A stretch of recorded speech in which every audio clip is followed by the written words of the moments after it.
Rain fell like sheets on the tin roof when Helena Beaumont slipped in the mud for the third time. Her ankle twisted with a sharp crack, and the pain made her cry out. There, alone on the edge of a property that was hers but that she pretended not to know, the 32-year-old heiress to the largest pecan farm in the region found herself trapped between the fallen fence and her own incompetence. 10 years in Europe hadn't prepared her for this. And now, disguised as Lena, a simple widow from Chicago, she discovered she didn't know how to do anything practical. "Help!" she shouted into the void, knowing it was useless. The abandoned house she'd rented was isolated, surrounded only by trees and the muddy trail. "Please, someone." The storm swallowed her voice. Helena tried to stand, but the pain knocked her back down. The cold mud clung to the simple dress she'd chosen to look ordinary. Her father had died. The farm was hers now, but she suspected the managers were stealing. She'd returned in hiding to investigate without putting her life at risk. That's when she heard the footsteps. Heavy, quick, splashing through the mud. A figure emerged from the darkness, a tall man running through the rain, just a soaked shirt clinging to his body. "I heard you yelling." He knelt beside her, his dark eyes full of concern. "What happened?" The fence fell and I tried." Helena couldn't finish. "Don't try to move." He examined her foot with surprisingly gentle hands. "It's twisted bad. You can't walk on it like that." Before Helena could protest, he lifted her into his arms as if she weighed nothing. She found herself pressed against his chest, feeling the warmth of his body through their wet clothes. "I'm Jed," he said, walking steadily. "I live on the other side of the trail. I'm not much for visitors." "Lena," Helena replied, and the lie burned on her tongue. "I'm a teacher, retired. I came from Chicago looking for peace." He set her on the porch and entered without asking, returning with towels and a basin of warm water. "You shouldn't have tried to fix the fence alone," he said, wrapping her ankle with precise movements. "Especially in this storm. Neighbor doesn't bother neighbor." Jed tied off the bandage and went to the kitchen. Helena didn't notice when he'd made coffee, but the aroma filled the porch, mingling with the scent of wet earth. "Thank you," she said, accepting the mug. "For everything." Jed sat on the edge of the porch. They sat in silence, listening to the rain ease. It wasn't an uncomfortable silence. It was the kind Helena had never experienced before, where she didn't need to fill the void with empty words. "Why'd you choose this place?" he asked finally. "To find peace, I mean." Helena gripped the mug tighter. "Because this land is mine and I need to find out who's stealing from it. Because I abandoned everything, and now I need to fix my mistakes. Sometimes you have to get lost to find yourself," she replied, and it was the most honest truth she could offer. Jed nodded as if he understood perfectly. He finished his coffee and stood. "I'll fix that fence tomorrow," he said, "and check the roof. I saw it's leaking. I can pay." "Neighbor doesn't charge neighbor." He descended the steps and turned only when he was on the trail. "Rest that foot. I'll be back tomorrow." Helena watched him disappear into the darkness. She looked at the still warm coffee in her mug, at the fallen fence beyond the yard, at her own hands that had never held a tool. For the first time in 10 years, Helena Beaumont felt something she couldn't name. Something between fear and hope, between guilt and possibility. A man who didn't know her had just carried her through the rain, cared for her without asking for anything in return, offered help without ulterior motives, and she had been lying to him from the first word. If you're enjoying this story, subscribe to the channel, like the video, and comment where you're watching from. This helps a lot to keep bringing stories like this to you. The coffee cooled in the mug as Helena sat there alone on the porch, wondering what had begun that stormy night. And more importantly, wondering how it could end without destroying the only real thing that had happened in her life in a long time. Jed returned the next morning with an old toolbox and a quiet smile. Helena watched him from the kitchen window as he examined the fallen fence, his experienced hands testing the rotten wood, assessing the damage with a practiced eye. There was something comforting in the way he moved, sure and present, as if he belonged to that land in a way she never could. She limped to the porch with 2 mugs of coffee. Her ankle still hurt, but not as much as the guilt she carried. "Good morning," she called, and he turned, wiping sweat from his brow. "Morning, Miss Lena." He climbed the steps and accepted the coffee with a nod. "This fence'll need new wood. I have some spare boards at home." I don't want to give you trouble. It's no trouble. Jed sipped the coffee slowly, gazing at the horizon where the sun was warming the wet earth. It's the right thing to do. They stood there side by side in silence. Helena wanted to ask about him, about his life, but she was afraid of seeming nosy. She was afraid any question would bring her too close to the truth she was hiding. This land used to be beautiful, Jed said suddenly, nodding toward beyond the fence. On the other side of that trail starts the Hawthorne Farm, the biggest pecan producer in the region. Or at least it was. Helena felt her heart race. What happened? The owner ran off. There was something bitter in his voice. Spoiled heiress who didn't want anything to do with it. Left everything in the hands of managers who only think of their own pockets. My dad worked 30 years on that farm. He was foreman, took care of that land like it was his own. Died in a tractor accident. I'm sorry, Helena murmured, her throat tight. Her father paid for the funeral. Thought that was enough. Jed finished his coffee and set the mug on the porch rail. When my mom got sick, I went to ask for help. She was already gone by then, of course. The manager said it wasn't their responsibility. I spent everything I had on the hospital. She died anyway. Each word was a knife in Helena's chest. She wanted to say something, anything, but what could she say? Sorry for abandoning you. Sorry for being a coward. I worked another 5 years there after my dad died. Jed continued, looking at his own hands. Tried to make a difference, keep things the way he wanted. But I saw the equipment rotting, the land being mistreated, the workers being exploited. I quit. Preferred odd jobs and raising chickens over being part of that. And now? Helena asked, her voice almost a whisper. What do you think will happen to the farm? Jed shrugged. They say the heiress is coming back to take possession, but I don't know if I believe it. And even if she does, what would a woman who ran from everything for 10 years know about taking care of land, of people? She never cared before. Why would she now? The words hung in the air between them. Helena swallowed hard, feeling the weight of every judgment, every disappointment. She wanted to shout that she was there, that she'd come back to fix it all, that she did care. But how to explain without revealing who she was? How to say the woman he despised was sitting beside him drinking coffee, pretending to be someone else?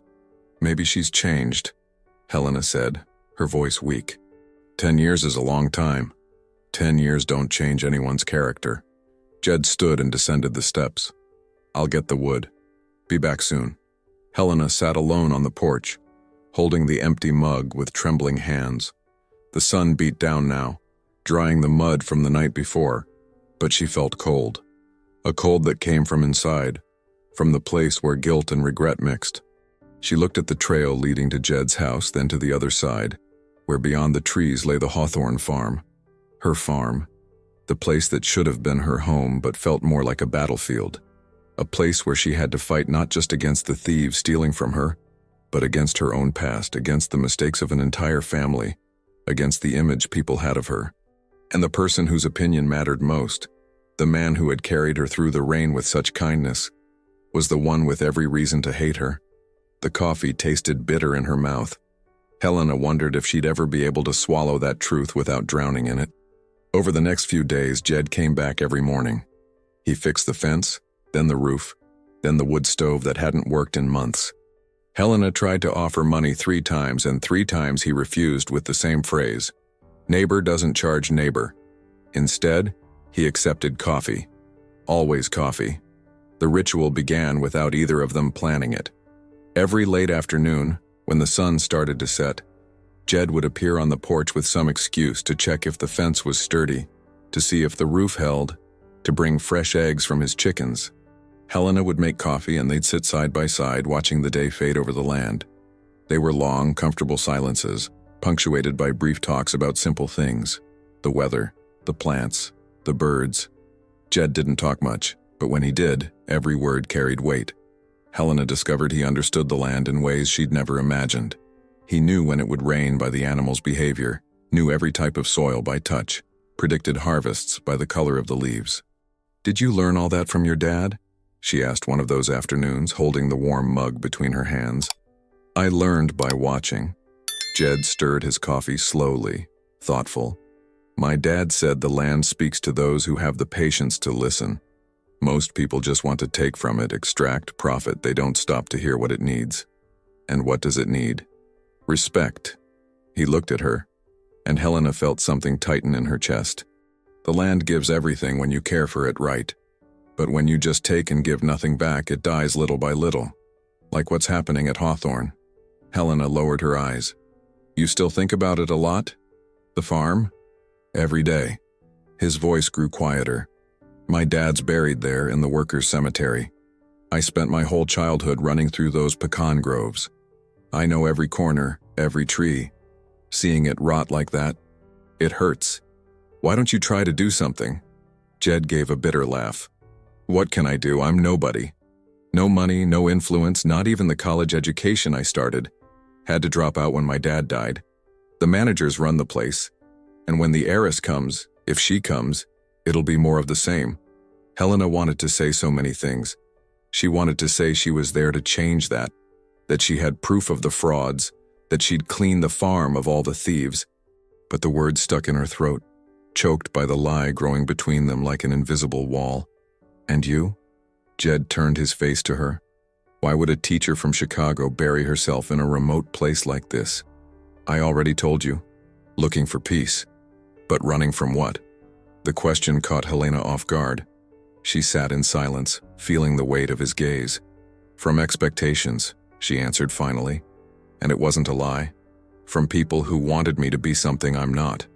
From a life that looked good on the outside but was empty inside. Jed nodded slowly. I get that. And Helena realized he really did. There was something in his eyes. An understanding that went beyond words. As if he saw in her something no one else did. Not the heiress, not the name, not the money. Just the woman who didn't know how to fix fences, who made good coffee, who sat in comfortable silence beside him. You're different, Jed said suddenly. From city people, I mean. You listen. Helena felt her face warm. It's not much. It is. He finished his coffee and stood, but this time he didn't leave right away. He stood there, looking at her. Most people just wait for their turn to talk. You really listen. It's rare. He descended the steps slowly, and Helena watched his figure fade down the trail, her heart beating strangely. For the first time in 10 years, someone saw her. Really saw her. Not the name, not the bank account, not the connections. Saw her. And that person was the one she was deceiving. Helena looked at the 2 empty mugs on the porch. The coffee ritual was already part of her days, the part she looked forward to most. And the more time she spent with Jed, the harder it became to imagine telling the truth. Because when she did, and she would have to, he'd look at her the way he looked at the abandoned farm, with disappointment, with hurt, with the pain of someone who trusted and was betrayed again. Helena needed to go to town. Her ankle was better, and she had to start the real investigation. She couldn't just sit drinking coffee on the porch while the managers stole her farm. But the idea of stepping away from that daily ritual, from those shared silences with Jed, bothered her more than it should. I'm going to town tomorrow, she said that afternoon as they prepared the usual coffee. I need some things. Want a ride? Jed offered. My truck's old, but it runs. No need, I'll take the bus. The bus only comes twice a week. He smiled crookedly. And tomorrow's not a day. Helena accepted with little choice. The next morning, they climbed into the rattling old truck that bounced over every pothole in the dirt road. Jed drove with one hand on the wheel, his left arm resting on the open window, completely at ease. Helena watched the landscape pass, the pecan groves she gradually recognized as hers. There, Jed pointed to an extensive area of plantation. That part was the most productive at Hawthorne. My dad took care of it personally. Look at it now. Helena saw.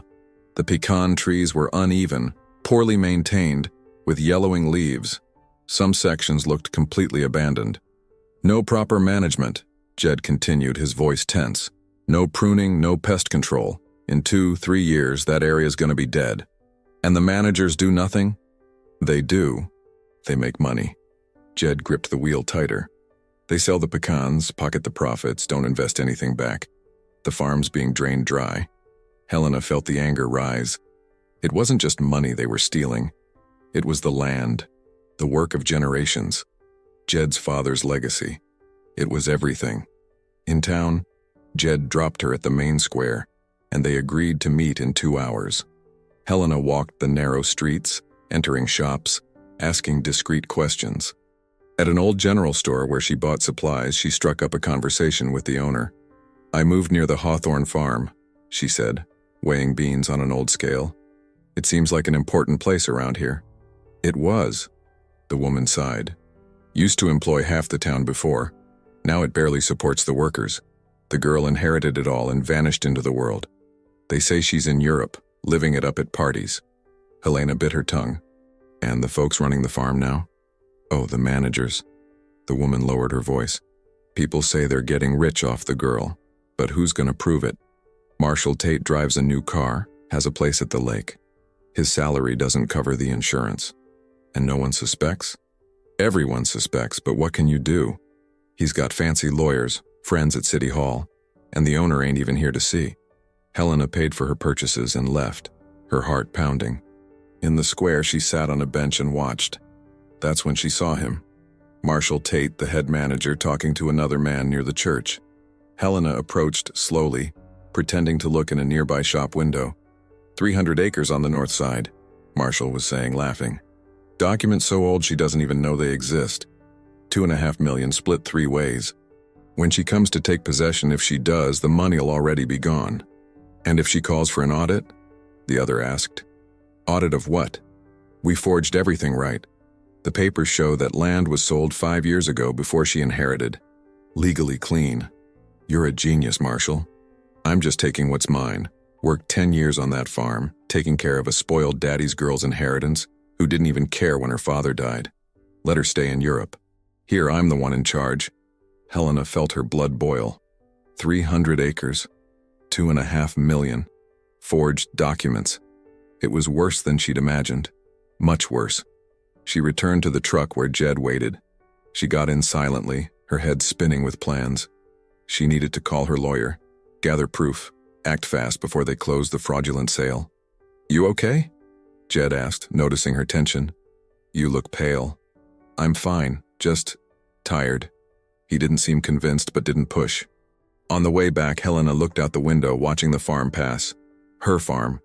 That was being destroyed, stolen, sold piece by piece while she pretended to be someone else. She had to act, but if she did now, she'd reveal who she was, and lose Jed before she even had a chance to explain. The choice was becoming impossible. Justice or truth. The farm or the man who was starting to mean more than he should. That night, Helena couldn't sleep. She tossed in bed, thinking of Marshall Tate laughing, planning to steal 300 acres. Thinking of Jed talking about the farm dying. Thinking of the choice she had to make. In the early hours, she lit the lamp and rummaged through her things. She found an old notebook, leather-bound and worn. It was her father's. A field journal she'd brought without knowing why. She opened to the first page and saw his firm, slanted handwriting. She started reading. Notes on harvests, on weather, on business. Then she found an entry that made her stop. "Joseph Harlan is the best foreman I've ever had. 20 years of impeccable work. When the next harvest closes, I'll give him a special bonus. Maybe even a piece of land on the south border. He deserves it." Helena felt a pang in her chest. Joseph Harlan, Jed's father. The father who died in the tractor accident. She kept reading, flipping through pages from months later, until she found it. "Joseph died today. Tractor accident, brakes failed. Strange because the mechanic checked the machine last week. I need to investigate. Something's not right." The next pages were just numbers, contracts, expenses, no mention of the investigation. It was as if Joseph's death had been just an administrative detail, settled with a paid funeral. Helena closed the notebook, her hands shaking. Her father had suspected something, suspected and done nothing. Let the suspicion die with Joseph. And she, Helena, had fled right after, leaving everything behind. Leaving the widow without help when she got sick. Leaving Jed alone. She was guilty, maybe not of the accident, but of everything that followed. The abandonment, the indifference, choosing her own freedom while an entire family sank. The sun rose and found Helena still sitting in bed, the notebook open in her lap. When Jed knocked on the door for morning coffee, she almost didn't answer. How could she face him knowing this? But she did. because she was too much of a coward to face the truth, but not coward enough to stop seeing him. "Good morning," he said, and her smile was forced. They sat on the porch as usual. The coffee steamed between them, but Helena could barely drink. "Something happen?" Jed asked. "You've been different since yesterday. Just worried about some things. Want to talk?" Helena looked at him, at the calm, honest eyes, at the calloused hands holding the old mug, at the man who saw her like no one ever had. "Jed," she began, her voice trembling, "if you found out someone lied to you about something important, could you forgive them?" He was silent for a long moment. "Depends on why they lied. And if it was out of fear? For self-preservation? I think everyone lies sometimes." Jed stirred his coffee slowly. "The question is if the person has the guts to fix it after, to own the truth, even when it hurts." Helena felt her eyes burn. "And if fixing it means losing something important, then you find out what matters more." He looked at her.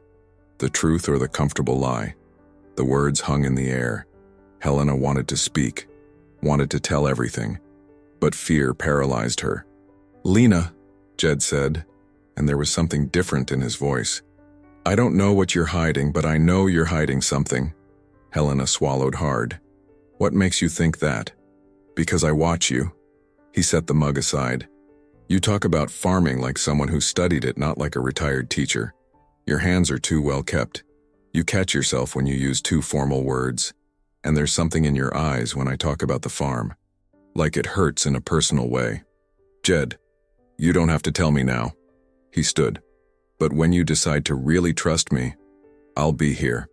He descended the steps and left, leaving Helena alone with 2 mugs of coffee and a shattered heart. She looked at her father's notebook on the table, at the trail where Jed had disappeared, at her own trembling hands. The truth was approaching, and Helena no longer knew if she wanted to run from it or finally face it. The next few days were tense. Jed kept coming for coffee, but there was a new distance between them. Not coldness, but expectation, as if he were waiting for Helena to take the first step, to have the courage to be honest. But Helena couldn't. Every time she opened her mouth to tell, the words died in her throat, because she knew after that moment nothing would be the same. The way he looked at her would change, and she wasn't ready to lose that. In the meantime, she had to act on the farm. She called her lawyer from Chicago from a payphone in town, away from curious ears. "Miss Beaumont, good to hear your voice," Dr. Silver answered. "When do you plan to officially take possession?" "Not yet. I need you to investigate something first." Helena lowered her voice. "The managers are diverting resources and planning to sell land illegally. 300 acres on the north side. That's serious. Very serious. I know. That's why I need concrete proof before I reveal myself. Documents, records, everything, no fuss. They can't know I'm investigating. I'll put my team on it right away. But ma'am, the longer you wait, the more they can steal." "I know," Helena repeated, looking out the payphone window at the square. "But I need to do this right. When I show up, it has to be with everything ready to end them once and for all." She hung up and went home. Jed was on the porch, waiting. He'd brought tomatoes from his garden. "Thought you might like salad," he said, offering the cloth bag. "Thank you." Helena took the tomatoes, their fingers brushing for a second. "You didn't have to." "I know." He sat in his usual spot. "But I wanted to anyway." They drank coffee in silence. But it wasn't the comfortable silence of before. It was heavy, full of unspoken things. "Lena," Jed began, and there was something determined in his voice. "Can I ask you something?" "Sure. Why do you look at the Hawthorne farm like that?" Helena felt her heart pound. "Like what?" "Like it's yours." He stared at her. "Like it hurts to see it that way." "I just think it's sad. Such a big farm being destroyed." "That's not it." Jed shook his head. "It's more than that. You ask about it all the time. Want to know about the managers, the workers, how things used to be. It's not casual curiosity." Helena sat in silence, searching for words that weren't full lies or complete truths. "Maybe because I understand what it's like to abandon something important," she said finally, "and regret it later." Jed studied her face for a long moment. "Did you abandon something?" "What?" "Responsibilities. people who depended on me. Helena looked at her hands. I ran from a tough situation and left others to deal with the mess. Now I see the farm and think about how much of a coward I was. Everyone runs sometimes, but not everyone comes back to fix it. You came back, Jed said softly. Here, I mean. Came to this place near the farm. Maybe that means something. Helena felt her eyes burn. If he knew she'd come back on purpose, that the house wasn't a refuge but an outpost, that every conversation between them was built on a lie. Jed, Wait. He raised his hand. Before you say anything, let me talk. I don't know who you really are, don't know what you're hiding or why, but I know who you are here with me. I know you're kind, that you listen, that you care, and that matters to me. Even with me lying, even with your reasons. He stood and came to her, stopping too close. When you're ready to trust me, I'll be here. Until then, I won't push. He left before Helena could respond. She sat there, holding the empty mug, feeling something break inside her chest. Jed was giving her what she didn't deserve. Patience, understanding, time, and every day of lying made telling the truth more impossible. Because now it wasn't just about the farm. It was about them. About what was growing between two people who connected over shared coffee and honest silences. It was about the fear of losing the only person who saw her as human. A week later, Helena went back to town. She needed to meet the lawyer who'd come discreetly to investigate. They met at a quiet diner, away from the main square. Dr. Silver opened a thick folder on the table. Miss Beaumont, the situation is worse than we thought. Helena flipped through the documents. Diversion of supplies, forged invoices, irregular sale of equipment, and at the bottom of the folder, the papers for the North Side land with fake signatures and altered dates. We have enough proof to prosecute them criminally, the lawyer said, and to recover everything stolen. But you need to act soon.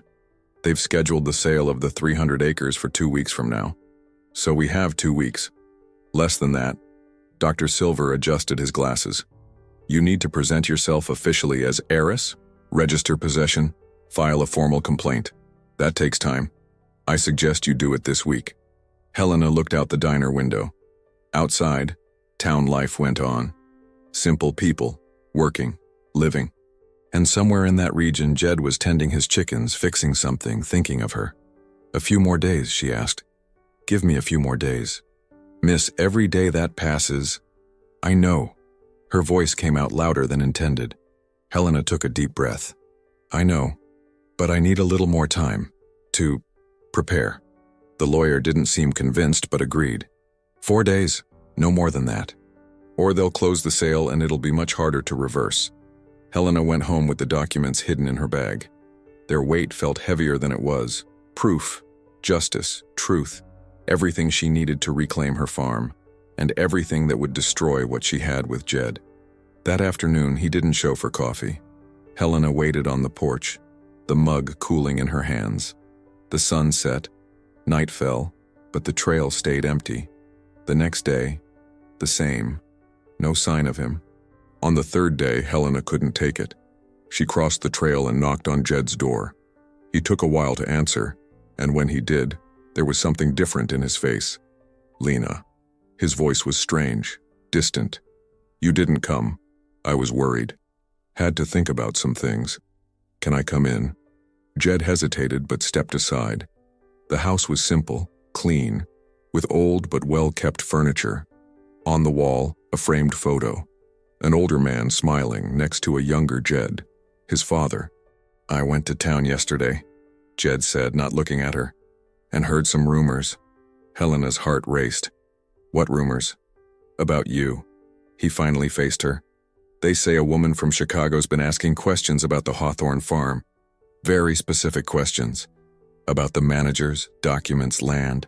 Marshall Tate's suspicious. Jed, they also say this woman looks like someone. He took a step toward her. Like old photos of the late Beaumont's daughter. Same green eyes. Same way of speaking. Helena felt the ground drop out from under her. Who said that? Everyone's talking. His voice lowered. Is it true? Are you her? The silence between them was deafening. Helena could lie again, make up another story. But looking into Jed's eyes, seeing the pain already forming there, she couldn't. Yes. The word came out almost a whisper. I'm Helena Beaumont. Jed closed his eyes for a long moment. When he opened them, something was broken in them. All this time, he said, his voice controlled but trembling at the edges. You stayed here, sat on my porch, drank coffee with me, listened to me talk about my dad, my mom, how your family abandoned us, and said nothing. I wanted to tell you I tried. Tried? He gave a bitter laugh. When? Between coffees? Between one lie and another? I was scared. Of me? Jed hit his chest. You thought I'd do what? Judge you for your name? I didn't care where you came from, Lena. Helena, whoever you are. I saw you for who you were. But you didn't trust me. It wasn't about trust. It was. He turned his back to her. It was exactly that. You thought I was too dumb to understand. Too poor to deserve the truth. I never thought that. Then why lie? He turned abruptly. Why pretend to be someone else? Why let me talk about how I hated your family while you pretended not to be part of it? Helena felt tears fall. Because I wanted to be seen, really seen. Not as heiress, not as a name on papers, as a person. And you saw me, Jed. For the first time in my life, someone saw me. But it wasn't you I saw. The pain in his voice cut deep. It was a well-built lie. He went to the door and opened it. You'd better go. Jed, please, go, Helena. He didn't look at her. Go back to your farm. Back to your heiress life. I was just entertainment until you claimed what's yours. Helena left that house with her heart in pieces. She crossed the trail blindly, stumbling over roots, not caring. She reached the porch and collapsed into the chair where she'd sat so many times beside him. The 2 mugs were still there, empty, waiting for a ritual that would never happen again. She cried like she hadn't since childhood, deep sobs that hurt her chest. She cried for the lie she'd told, for the trust she'd betrayed, for the only real thing she'd had and destroyed with her own hands. But amid the tears, anger began to grow. Anger at herself, yes, but also at everything that had led her there. At the father who wanted to marry her off for convenience. At the managers stealing shamelessly. At a situation that forced her to choose between being honest and protecting what was hers. She wiped her face and went inside. She picked up the phone and called Dr. Silver. Let's do this, she said, her voice firm. Tomorrow. I want to gather all the workers, call the authorities, arrest these thieves, and take over my farm. Excellent decision, miss. I'll prepare everything. And doctor, I want you to investigate the accident that killed Joseph Harlan 10 years ago. My father suspected sabotage. I want the truth. There was a pause. That could open old wounds. Doesn't matter. Helena looked at her father's notebook on the table. Some wounds need to be opened to heal right. That night she didn't sleep. She organized documents, prepared her mental speech, dressed for the first time in weeks in clothes that looked like who she was, or who she used to be. In the morning she looked in the mirror. Helena Beaumont stared back. Not Lena, not the retired teacher, the heiress, the owner of the land. She hated what she saw, but she went on, because now it wasn't about her anymore. It was about doing the right thing, even if too late. The meeting was set for 10 in the morning at the main office on the farm. Helena arrived early, accompanied by Dr. Silver and 2 sheriff's deputies.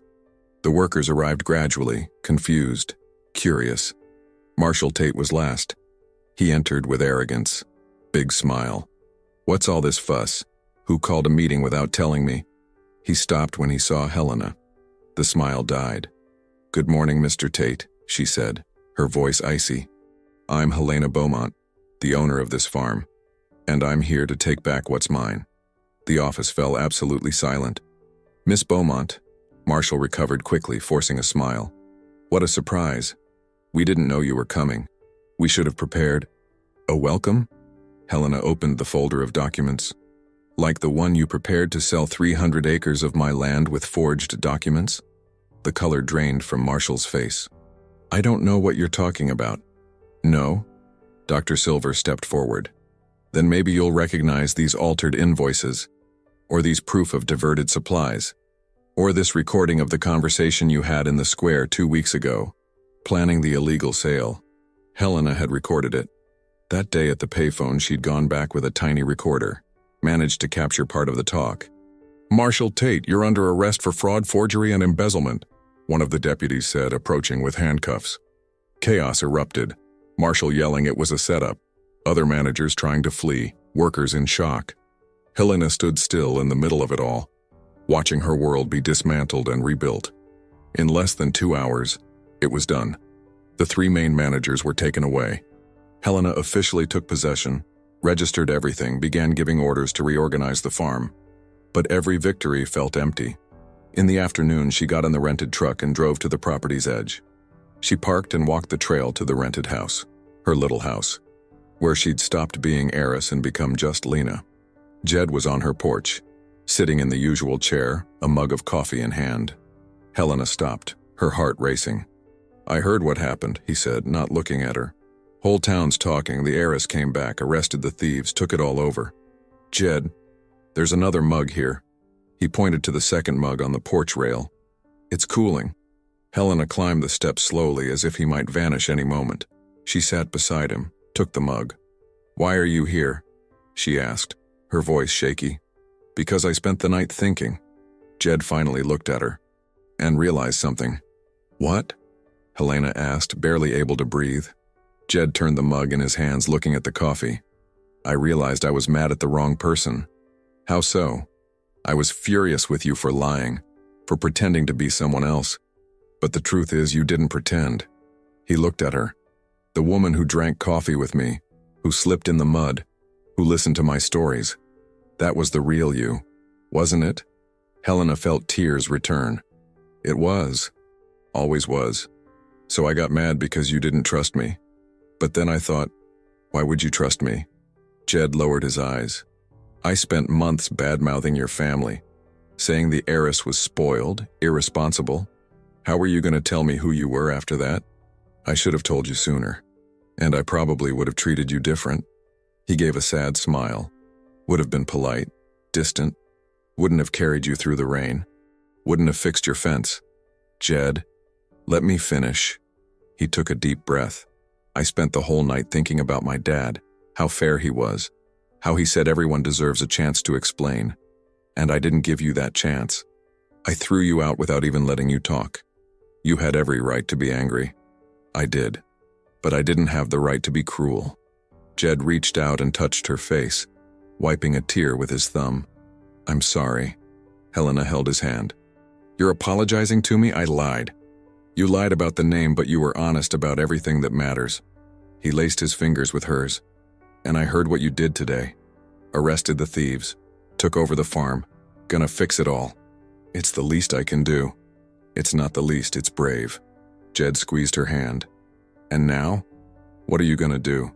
Helena looked at the farm beyond the trees. "Rebuild. Give dignity back to the workers. Care for the land. But I don't know if I can do it alone." "You don't have to be alone." Jed stood and offered his hand. "I know this land better than anyone. Know every worker, every problem, every possible fix." Helena took his hand and stood. "Are you offering help?" "I'm offering partnership." He didn't let go of her hand. "If you want me? If I want you?" Helena felt her heart tighten.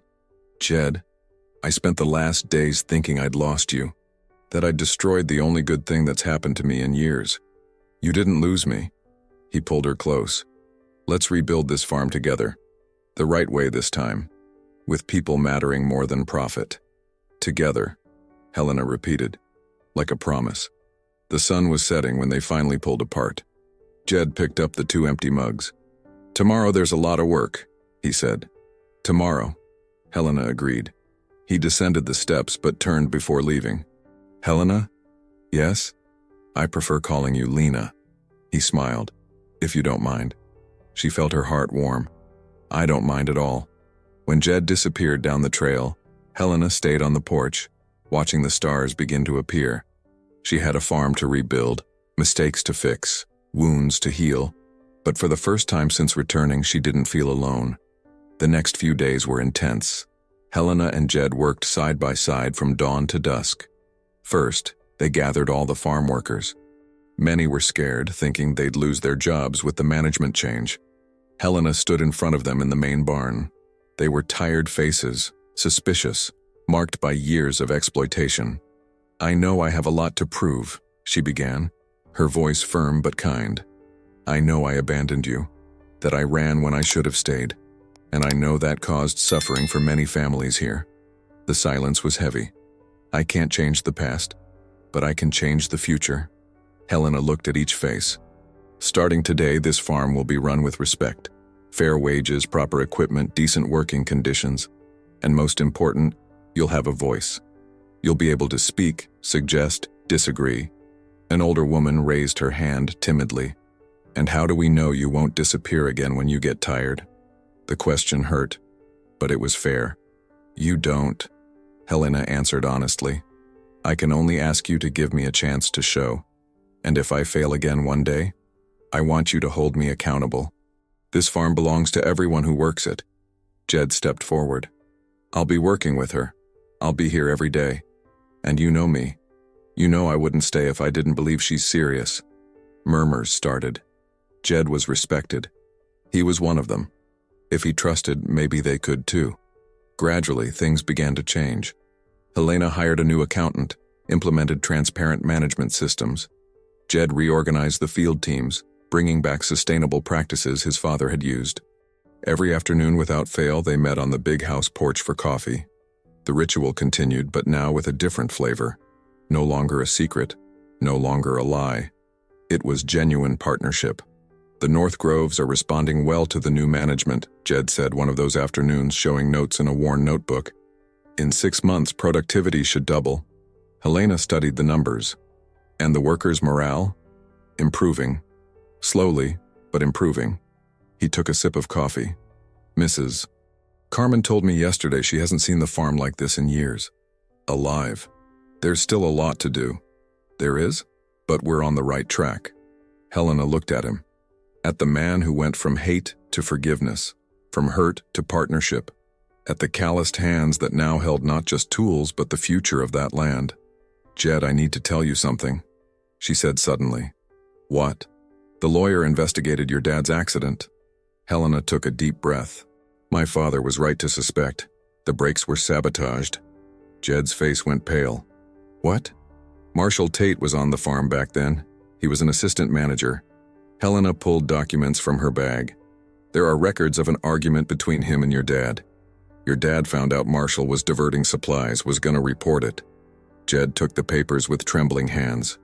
"He killed my dad? We don't have definitive proof, but there's enough evidence for the sheriff to reopen the case." Helena touched his arm.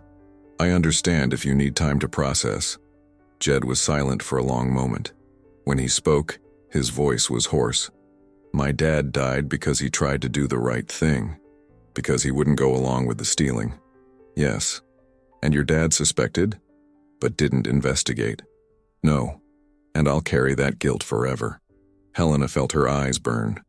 "My family failed yours in every way possible." Jed looked at her. There was pain in his eyes, but also something more. Understanding. "But you're here now. You're fixing it. Doing what your father didn't. It doesn't erase what happened."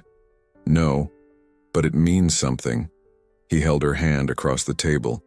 "It means you're not like him, that you chose to be different." Helena squeezed his hand, feeling the weight of those words. The absolution she didn't deserve, but that he offered anyway.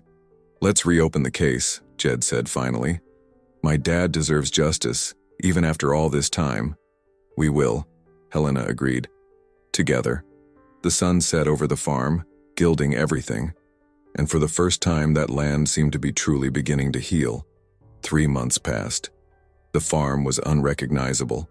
The pecan groves had color again, the equipment worked, the workers smiled. Helena implemented a co-op where everyone shared in the profits. Jed brought techniques his father taught, respecting the land's natural cycles. And the coffee ritual continued, now on the big house porch, watching the sun rise over plantations finally cared for with love. One of those mornings, Helena got a call from the lawyer. The sheriff had concluded the investigation. There was enough proof to indict Marshall Tate for Joseph Harlan's death too. Premeditated sabotage. Manslaughter. She told Jed that afternoon. He received the news in silence, looking at the horizon where his father was buried so many years ago. Justice doesn't bring him back, Jed said finally. But at least my mom would have been glad to know the truth. Let's make a memorial, Helena suggested. For your dad. For all the workers who gave their lives to this land. He'd like that.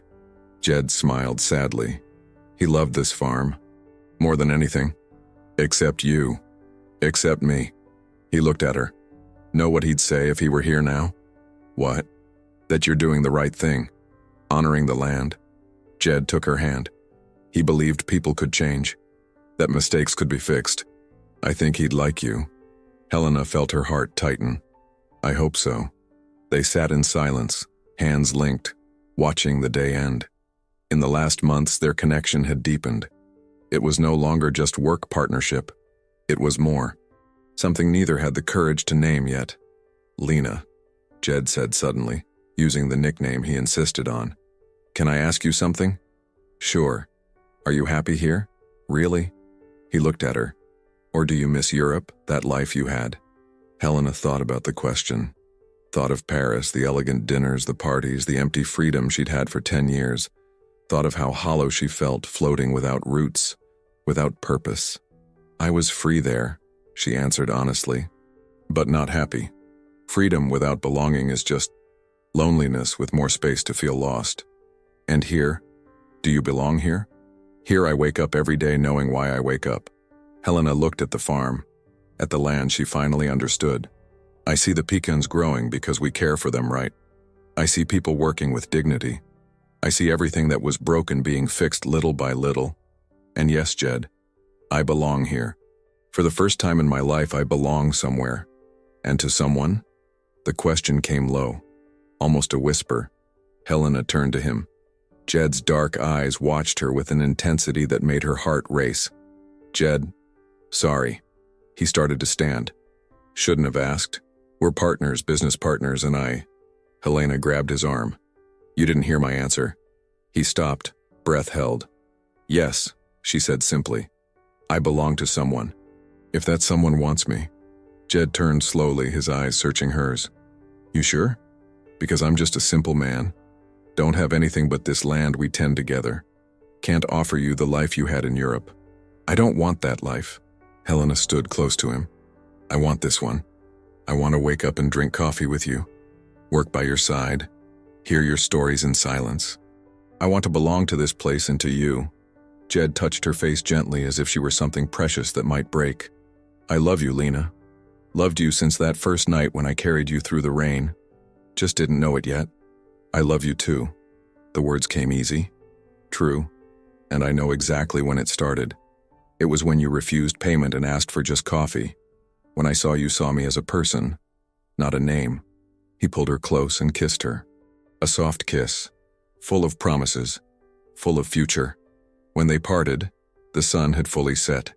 Stars began to appear over the Hawthorne farm, and for the first time in generations, that land witnessed not destruction, but love, true and honest. 6 months later, the Hawthorne farm was completely transformed. Helena and Jed unveiled the memorial for Joseph Harlan and all the workers who dedicated their lives to that land. A small tree-lined square with wooden benches and a bronze plaque with the names engraved. On Inauguration Day, the whole town showed up. Mrs. Carmen, the longest-serving worker, cried seeing her husband's name there. He'd be so proud, she said, hugging Helena, of what you've done with this place. The farm was now a model in the region. Other properties came to study the co-op system, the sustainable techniques, the way they treated workers. Helena gave talks on humane management, always with Jed by her side, always working together. But there was something Helena still needed to do, something that bothered her every night. One afternoon, she took Jed to the little house on the property's edge, the house where it all began, where she'd been Lena for the first time, where he'd carried her through the rain. Why are we back here? Jed asked, looking at the porch where they'd sat together so many times. Because I need to show you something. Helena went inside and got her father's notebook, the field journal that revealed so much truth and guilt. You read about your dad's death here, but there are other pages I didn't show you. Jed took the notebook, flipping to where she pointed. It was an entry from years ago when Joseph was still alive. Today, Joseph saved me from a terrible decision. I was going to sell the South area to cover gambling debts. He confronted me, said I was betraying my family's legacy, said the land wasn't mine to waste. It was mine to care for and pass on. He was right. Always is. This man has more wisdom than any businessman I've known. I owe him more than a salary. I owe him my conscience. Jed read in silence, eyes welling. I didn't know that. Your dad saved this farm more than once. Helena touched the notebook. And my father knew, recognized it, but he was too weak to do what was right. Good at recognizing right, but not at doing it. Why show me this now? Because I want you to know your dad was a hero, not just to me, to this land, but to my father too. Helena held his hands. And I want to offer you something that should have been his from the start. She pulled papers from her bag. Official documents, stamped, signed. 50% of the farm. Helena placed the papers in his hands. Not as payment, not as compensation, but because it's fair. Because your dad built this as much as my family. And because I don't want to own it alone, I want to be partners. For real. Jed looked at the documents, then at her. Lena, this is too much? She smiled nervously. Maybe it is. But Jed, without you, this farm would be dead. Without your knowledge, your dedication, your love for this land, nothing we've done would be possible. You're not an employee, not a helper. You're part of all this. I don't know what to say. Say you accept. Helena stepped closer. Say we'll build this together.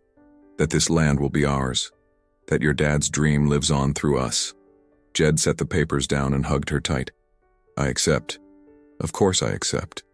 They stood there, embraced in the house where it all began, where the lie gave way to truth, where distrust gave way to love, where two broken people found healing in each other. You know what's funny? Jed said, still holding her. When I carried you that stormy night, I thought I was just helping a neighbor. Didn't know I was carrying my whole future in my arms. Helena laughed softly. And I thought I was just hiding my identity. Didn't know I was finding who I really was. And who are you? I'm the woman who loves coffee on the porch. She pulled back to look at him. Who loves this land? Who loves comfortable silences? Who loves you? Then come on. Jed took her hand. Let's have coffee on our porch. In our house. On our farm. They locked the little house, leaving behind the Lena who had to pretend. They walked hand in hand down the trail that once separated them, now united them. And when they reached the big house, 2 mugs awaited. The ritual would continue. But now, like everything else in their lives, it would be shared. Completely. Honestly. A year had passed since Helena returned to the farm. A year since that stormy night that changed everything. The Hawthorne farm was at peak production, with the best harvest in decades. The workers now had their own homes, kids in school, dignity in their work. Helena woke early that special morning. It was the anniversary of Joseph Harlan's death. She and Jed had planned a ceremony at the memorial. But first, there was something she needed to do alone. She walked to the workers' cemetery on the east edge of the property, found Joseph's grave, simple but well kept. She knelt before it, placing fresh flowers. Mr. Joseph, she began, her voice choked. I know you never met me. I ran before we could. But I met your son, and through him, I met you too. The wind rustled the trees around, as if the land was listening. I want you to know we did it. Jed and I made this farm what you dreamed. People matter here. The land is respected. Your 30 years of work weren't in vain. Helena wiped tears. And Jed, your son is the most honorable man I've ever known.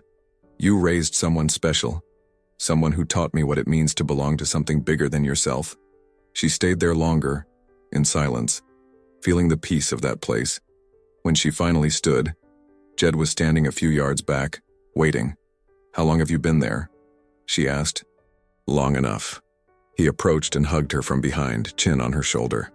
He would have liked you, would have seen beyond the name like I did. You think? I'm sure.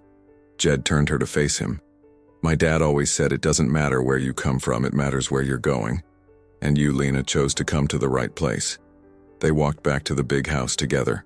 The ceremony was at noon, but they had a few hours.